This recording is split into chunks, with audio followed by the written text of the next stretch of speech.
Small SUVs are everywhere at the moment. And, oh look, here's another. And this is it, the Skoda Karoq. And because it's a Skoda, you're expecting the next few minutes to be a long monologue full of praise.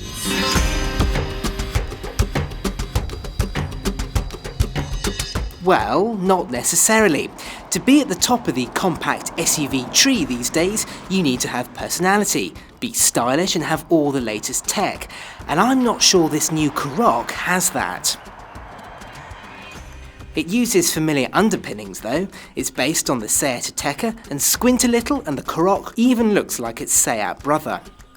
The interior though is a far more quality affair than the Ateca and probably the plushest in the class, with lots of soft touch plastics and a neat uncluttered design. It's fairly spacious in the boot and in the back, and most models even get individual rear seats for extra practicality. And it drives pretty well in the same typical VW Group way. So the steering has got a nice weighting to it, as have the pedals, and if you go for the manual gearbox, it's nice and slick. And even though it's based on the SEAT Ateca, it feels a little bit softer than that car, less of a hard edge to the suspension. But generally speaking, it feels neither sporty nor horrible to drive. Prices kick off at just over £20,500 for the 1 litre SE and go all the way to a whopping £31,000 for the 4x4 2 litre TDI. But I wouldn't bother with those. The mid-spec SEL 1.5 turbo petrol is surprisingly punchy, quiet and economical, and comes in for around 24 grand. Now Skoda is adamant that this car isn't a replacement for the Yeti. The replacement for the Yeti is going to be coming in the future, says Skoda.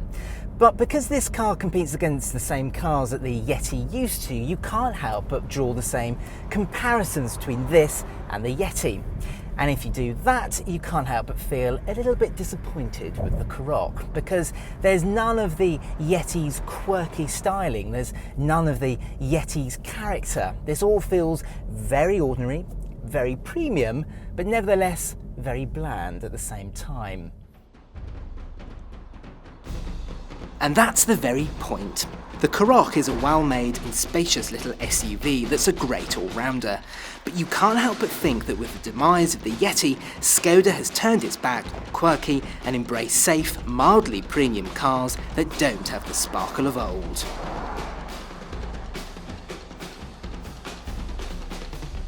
Click the video window on the left for a first drive of the SEAT Arona, or on the right for the Skoda Kodiaq, and hit the Auto Express logo to subscribe to our channel.